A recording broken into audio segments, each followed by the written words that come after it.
کیا آپ جانتے ہیں یہ ہاتھ چومنے والا شخص کون ہے؟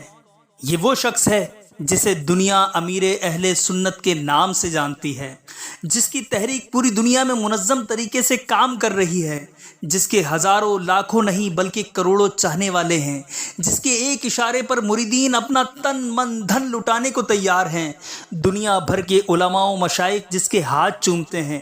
مگر ٹھہریے، یہ خود کس کے ہاتھ چوم رہے ہیں؟ کیا یہ بیڈ پر لیٹا ہوا شخص کوئی بہت بڑا لیڈر ہے، یا پھر کوئی مفتی اعظم ہے، یا پھر ان کا بزرگ ہے؟ نہیں، یہ بیڈ پر لیٹا ہوا شخص تو ان کا مرید ہے۔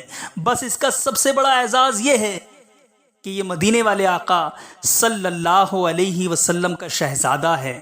اسی وجہ سے وہ شخص پیر ہو کر اپنے مرید کے ہاتھ چوم رہا ہے۔ کچھ تو بات ہے نا جناب، ہم ایسے ہی نہیں کہتے کہ کوئی ایک تو دکھاؤ عطار جیسا۔